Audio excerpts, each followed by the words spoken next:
Nous sommes jour 25 du temps de grâce, temps de carême. Aujourd'hui, je voudrais vous partager une méditation sur 2 passages de la Bible. Le premier passage que j'aimerais vous partager se trouve au chapitre 13 du livre de Jean. Lisons ensemble.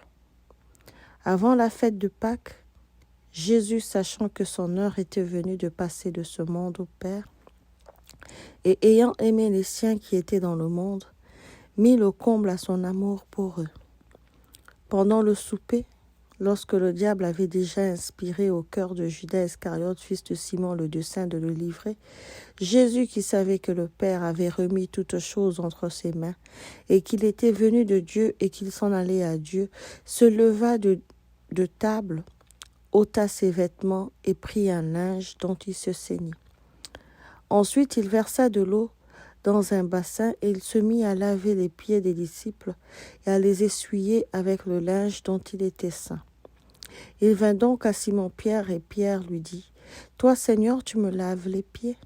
Jésus lui répondit : « Ce que je fais, tu ne le comprends pas maintenant, mais tu le comprendras bientôt. » Pierre lui dit : « Non, jamais tu ne me laveras les pieds. » Jésus lui répondit : « Si je ne te lave, tu n'auras point de part avec moi. » Simon-Pierre lui dit : « Seigneur, non seulement les pieds, mais encore les mains et la tête. » Jésus lui dit : « Celui qui est lavé n'a besoin que de se laver les pieds pour être entièrement pur. Et vous êtes purs, mais non pas tous. » Car il connaissait celui qui le livrait. C'est pourquoi il dit : « Vous n'êtes pas tous purs. » Après qu'il leur eut lavé les pieds et qu'il eut pris ses vêtements, il se remit à table et leur dit : « Comprenez-vous ce que je vous ai fait ? Vous m'appelez Maître et Seigneur, et vous dites bien, car je le suis. Si donc je vous ai lavé les pieds, moi le Seigneur et le Maître, vous devez aussi vous laver les pieds les uns aux autres. Car je vous ai donné un exemple, afin que vous fassiez comme je vous ai fait. En vérité, je vous le dis, le serviteur n'est pas plus grand que son Seigneur, ni l'apôtre plus grand que celui qui l'a envoyé. Si vous savez ces choses, vous êtes heureux, pourvu que vous les pratiquez. » Le deuxième passage que j'aimerais partager avec vous se trouve au livre de Matthieu, chapitre 26, verset 46. Et vers la 9e heure, Jésus s'écria d'une voix forte : « Élie, Élie, lama sabachthani » c'est-à-dire « Mon Dieu, pourquoi m'as-tu abandonné ?» Pourquoi est-ce que je veux partager ce chapitre ? Pourquoi je partage ces 2 paroles aujourd'hui ? Parce que je sais, mon frère, ma sœur, que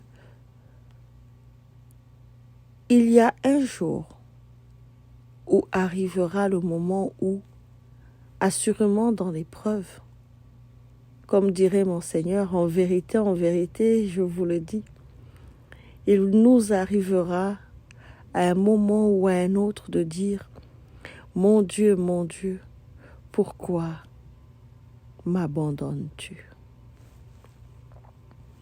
Mon Dieu, pourquoi m'as-tu abandonné ? Et pourtant, le Seigneur est bien là. Et pourtant, le Père est bien là. Mais l'épreuve est tellement grande. L'épreuve semble tellement lourde, semble tellement peser sur les épaules, semble tellement affecter tout en soi, que l'on regarde vers le Père. Ce n'est pas qu'on a oublié qu'il est notre Père, mais cette souffrance nous le fait regarder comme notre Dieu avec qui nous ne faisons plus un, mais nous sommes dans cette distance. La parole de Dieu dit que si on garde la parole, si tu gardes ma parole, il viendra faire de toi sa demeure. Il viendra demeurer en toi. Donc, celui qui a vu Jésus a vu le Père. Donc, Jésus ne fait que parfaitement un avec le Père. Et comme Jésus, le Christ, est en toi, ben, tu ne fais que parfaitement un avec le Père. Tant que tout va bien, tant que tu es dans cette abondance, tant que tu es dans cette joie, tant que tu vis cette grâce, cette allégresse, cette joie de vivre, tant que aucune preuve n'arrive à toi, tu peux vivre parfaitement ce un-là. Et parfois, on est zélé dans ce un-là, dans ce parfaitement un que nous sommes en Christ avec le Père. Et nous sommes là, le Seigneur est notre Père. Oh, Abba, mon Père, l'excellent Père de grâce, le Père de lumière. On chante les louanges du Seigneur, on les lève, on dit, oh, le Seigneur est bon. Je serai chaque jour avec toi, tous les jours avec toi, je serai là. On y croit, on est dans cette foi affermi de sa présence, de son amour. Il suffit tout simplement que l'on tombe malade. Il suffit tout simplement que l'on traverse une épreuve, un désert. Il suffit tout simplement que peut-être on ait cette soif qui n'est pas exaucée, dont l'exaucement n'est pas encore manifeste. Et qu'on est dans cette preuve de longue attente de l'exaucement de la prière. Il suffit tout simplement que cette longue attente apporte avec elle des calvaires, amène avec elle un chemin qui nous demande force, un chemin qui nous demande fidélité, loyauté, fermeté dans la parole de Dieu. Et cela devient tellement difficile qu'à un moment donné, on craque et on va dire « Mon Dieu, pourquoi m'as-tu abandonné ?» Je prends par exemple, on attend tellement la naissance d'un enfant. On est là en train de prier. On est dans ce désert de longue attente de la fécondité accomplie. Et là, on reçoit cette belle nouvelle que « Madame, vous êtes enceinte ». Et là, soudain, tout à coup, dans les jours qui suivent, dans ce cheminement de grossesse, on vous apprend que cet enfant que vous portez aura peut-être des problèmes. Et là, vous vous demandez, mais j'ai tellement prié pour avoir l'enfantement, j'ai demandé au Seigneur d'avoir un enfant, et pourquoi le Seigneur me donne un enfant qui peut-être va porter un handicap? Et j'avance encore sur ce sentier-là. Vous priez, vous continuez à prier, vous dites rien n'est impossible au Seigneur, et puis là, cet enfant vient au monde, et puis cet enfant porte cet handicap, manifeste l'handicap qui était prévu. Et là, vous êtes brisé, vous êtes en train de vous demander, est-ce que vraiment j'ai été exaucé? Et là, vous êtes en train de vous poser cette question. Eli, Eli, lama sabachthani. Mon Dieu, pourquoi m'as-tu abandonné? Cela arrive à toute personne qui traverse un sentier qui pour lui est un calvaire, qui pour lui n'est pas un sentier facile d'acceptation, qui pour lui est un brisement, qui pour elle, autant pour moi, parce que je parle d'une personne. Vous savez quoi? Jésus savait ce qu'il allait traverser. Il savait qu'il rentrait dans une gloire. Il savait ce qui allait arriver, que c'était par ce chemin-là que la gloire de Dieu serait visible, que l'amour du Père serait visible pour nous, ses fils et ses filles qui étions dans le monde. Dans cette préparation-là, Jésus, avant de craquer, avant de pouvoir porter ce fardeau qui est notre péché, le péché de tous les hommes qui seront manifestés, matérialisés dans la chair, parce que ce n'était pas juste le péché d'une personne, c'était le péché, la vie de tout un chacun. Chaque fardeau, chaque épreuve de ma vie, chaque souffle de notre vie, je sais que Jésus l'a porté à la croix. Chaque soupir, chacun de mes soupirs, jusqu'à ce que je sois appelé à rejoindre le Père dans le repos de mon âme. Chaque plainte, chaque larme, Jésus l'a porté. Il a porté d'avance, il le connaissait. Il a porté d'avance ton sentier, ton chemin, parce qu'il est le chemin, la vérité et la vie. Il est mon chemin. Il est ton chemin, il est mon sentier, il est ton sentier. Rien ne lui est inconnu sur ce sentier-là. Et sur ce sentier-là, il a pris le temps de laver nos pieds, de nous purifier et de nous dire que nous ne sommes pas plus grands que lui, qu'il est notre maître, qu'il est notre Seigneur et que dans cette position-là, nous devrons faire comme lui. N'est-ce pas merveilleux? Nous ne serons pas plus grands que lui, nous ferons comme lui. Et en cela, nous serons heureux. Lorsque je m'apitoie sur moi-même, lorsque je commence à voir Dieu loin de moi, tellement mes émotions sont partout et non dans l'amour qui demeure et non dans la présence de mon Dieu qui est présent en moi. Tellement je regarde les choses comme si j'avais péché, comme si le péché était à son comble et manifeste dans ce que je vois, dans l'infirmité que je vois. Comme si le sentier que j'étais en train de parcourir, ce n'était pas son chemin.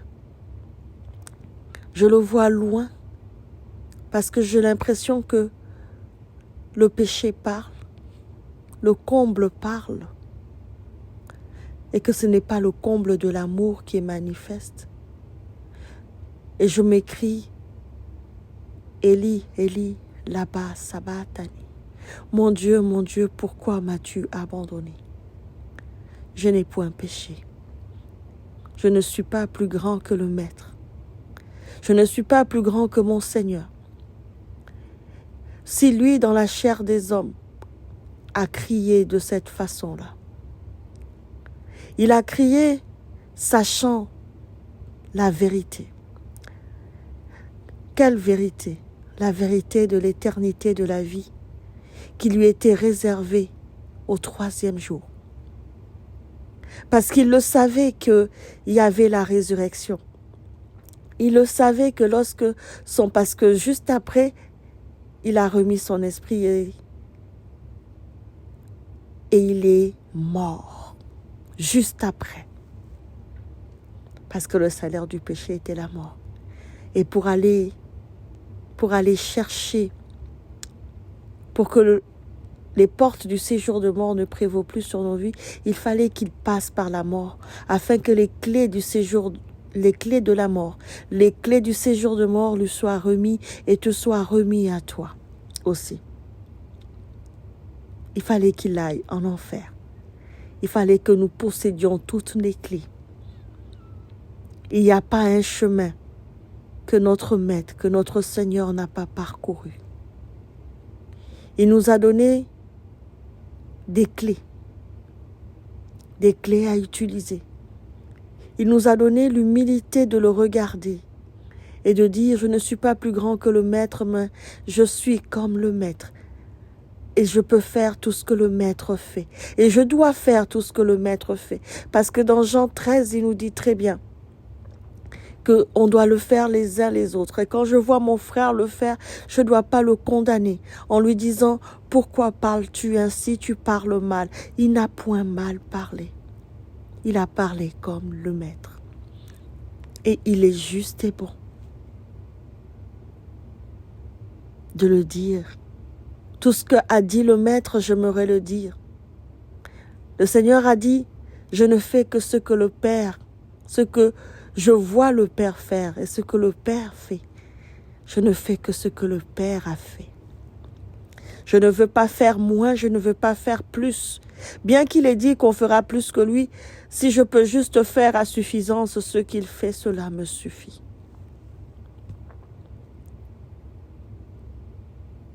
Et je l'ai dit. Oh oui, je ne sais combien de fois je l'ai dit. Et je le répéterai certainement. Autant ma foi, je pense que ma foi est grande. Je pense, j'aimerais le croire. Mais je sais que même si ma foi est comme un grain de sénévé, même si elle est petite et semblable à ce grain-là, elle est suffisante pour transporter des montagnes. Alors peu importe l'état de ma foi, j'ai la foi et cette foi m'est suffisante. Et dans la foi que j'ai, il m'arrive aussi de dire, mon Dieu, pourquoi m'as-tu abandonné? Et je regarde papa et je dis, tu es tellement loin. Alors qu'il y a quelques mois, je disais, tu seras toujours avec moi et tu es toujours en moi. Je n'ai pas besoin de regarder le royaume des cieux comme s'il y avait une distance entre moi et le royaume des cieux. Je suis dans le royaume des cieux. Mais devant l'infirmité, je m'incline. Je me suis inclinée un jour devant cette infirmité-là. J'ai oublié même que le Seigneur, le Maître, mon Seigneur, mon Maître, Jésus-Christ avait dit, celui qui mange de ma chair et boit de mon sang, il n'y aura pas d'infirmité parmi eux. Et je me suis posé la question, pourquoi est-ce que je vis de l'infirmité dans mon sein? Je me suis posé tellement de questions à ce sujet-là. J'ai même oublié ce passage qui disait, où les apôtres ont posé la question, par exemple, est-ce que à cet enfant né aveugle, est-ce que ce sont ses parents qui avaient péché? Et Jésus a dit, c'était pour la gloire de Dieu. Vous savez, j'ai commencé à me rappeler toutes ces paroles. Je commençais à regarder au Seigneur. Et pourtant, au fond de moi, je gardais ces paroles. Et celui qui a dit, celui qui garde mes paroles, je viendrai faire de lui ma demeure. Nous viendrons habiter dans cette personne-là, parce que c'est celui qui m'aime. Et j'ai oublié tout ça. J'ai oublié que Jésus faisait parfaitement un avec le Père. Et que puisqu'il fait parfaitement un avec le Père, selon Jean 17, la prière sacerdotale de Jésus-Christ, sacerdotale de Jésus, j'ai oublié cette partie-là. Il viendra. Il ne fait que un avec le Père en moi et je ne fais que un avec le Père par Christ. J'ai tout oublié et j'ai dit, mon Dieu, pourquoi m'as-tu abandonné? Il est le chemin, la vie et la vérité. Il connaît mes chemins. Il connaît mes moments de doute. Il connaît mes moments d'incrédulité. Il connaît mes moments d'abandon. Il connaît mes moments de désespoir. Il n'y a rien qui lui est inconnu. Il connaît toutes choses. Même lui, le chemin, connaissait le chemin qu'il devait parcourir. Il savait qu'au bout de ce chemin-là, il y aurait la résurrection le 3e jour, qui avait la vie éternelle. L'un des miracles et des prodiges les plus grands et les plus éternels. Lorsque je regardais au Seigneur, j'ai dit, dans les larmes, je m'attends à toi. Je m'attends à la résurrection. Je m'attends à celui qui a dit, Lazare sort. Je m'attends à celui qui a dit, lève-toi et marche. Je m'attends à toi. Je m'attends à toi pour mon enfant. Je m'attends à toi pour tout. Je m'attends au miracle et au prodige qui me transporte, qui m'accompagne, qui accompagne celui qui croit, celui qui a même la foi d'un grain de sénévé.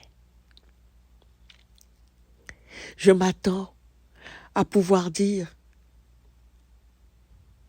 Lazare, sors. Alors mon frère, ma sœur, je te laisse sur ce chapitre.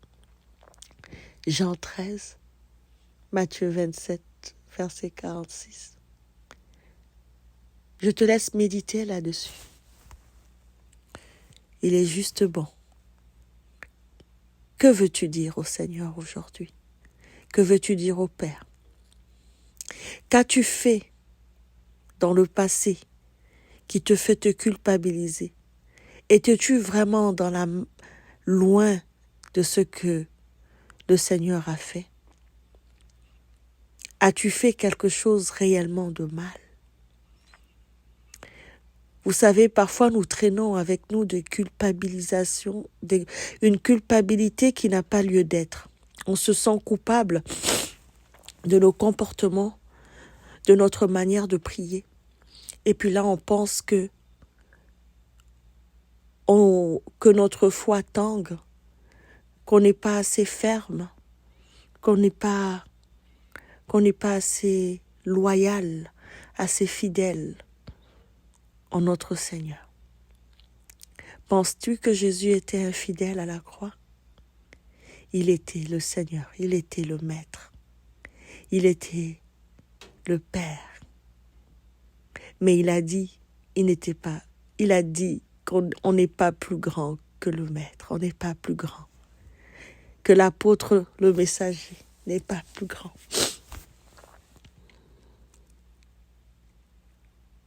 Il a crié. Et moi aussi, je crie. Et il est bon que je crie. Et oui, et je crie et je reste fidèle. Je crie et je reste fidèle. Quel est ton cri? Comment cries-tu? Comment soupires-tu? Comment te lamentes-tu? Il y avait un temps où j'écoutais les lamentations de ma mère. Et un jour, je lui ai dit, maman, j'aimerais que tu lises le livre de Lamentation. Elle m'a dit, pourquoi? J'ai dit, maman, tu sais, si le Seigneur a permis à Jérémie d'écrire les 5 chapitres du livre de Lamentation, c'est bien pour une raison. Et il a nommé Lamentation. Tu sais pourquoi, maman? Parce qu'il y a une bonne manière de se lamenter. J'ai dit à maman, si nous avons 5 chapitres de Lamentation, c'est pour que nous apprenions à nous lamenter correctement. Et j'aimerais que tes lamentations soient celles que le Seigneur aime entendre. Et vous savez qu'est-ce qu'elle a fait? Elle est allée lire le livre de Lamentation. Elle m'est revenue. Elle m'a dit, tu sais quoi? Tu avais raison. J'aime quand ma mère dit que j'ai raison. Elle a appris à se lamenter selon la parole de Dieu. Le Seigneur nous dit de ne pas nous plaindre parce que dans les cieux, nous écrivons des livres. Il dit que nous écrivons des livres dans les cieux avec nos plaintes. Alors, Dieu n'aime pas qu'on se plaigne. Mais on peut se lamenter, je pense. Mais il y a la manière de le faire. Alors, chasse loin de toi la culpabilité. Lorsque tu te soumets à cette parole qui dit « Mon Dieu, pourquoi m'as-tu abandonné ?» Il n'y a point de culpabilité, il n'y a point de mal à le dire. Sache que lorsque tu arrives à ce point-là, à ce comble-là, c'est parce que ta délivrance est proche. La résurrection est proche. Dieu veut faire un prodige en toi. Le miraculeux arrive vers toi. Le miraculeux se manifestera bientôt. Il ne reste qu'un peu de temps. Et tu le verras apparaître. Parfois, le Seigneur attend que nous disions ces mots-là, afin que lui prenne le relais. Que nous cessons de penser par notre propre force, de marcher par notre propre force, que nous nous remettons à lui et que nous arrêtons de faire ce que nous ne devons plus faire.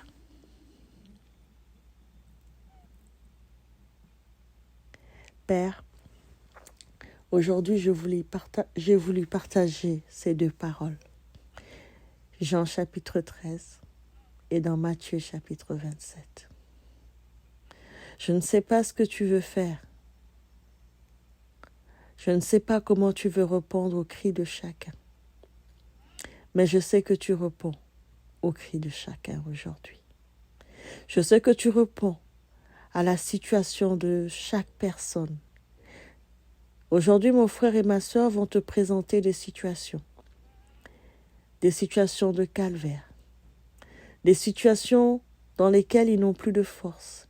Ils sont arrivés au bout de leur force. Ils sont dans le brisement. Ils se tournent vers toi. Ils ne voient plus de chemin. Le chemin s'arrête devant le trône de ta grâce. Et ils te regardent. Et ils te disent, mon Dieu, pourquoi m'as-tu abandonné? On ne t'appelle plus Père. Tu sais pourquoi? Pas parce qu'on a oublié que tu étais notre Père. Pas parce qu'on a oublié ce que le Maître, le Seigneur nous a enseigné de prier en disant notre Père. Même lui ne l'a pas oublié. Mais on appelle à ta Seigneurie. On appelle à celui qui est souverain et qui a le dernier mot. Celui qui affranchit, celui qui met à part, celui qui dit, celui qui assujettit. Lorsque je ne suis plus capable d'assujettir. Lorsque je n'ai plus à assujettir. Celui qui sait qu'il est juste et bon que je vive ce calvaire. Celui qui connaît le fruit. Celui qui connaît le lendemain. Celui qui me dit de ne pas m'en inquiéter. Celui qui sait que sa gloire va apparaître glorieusement.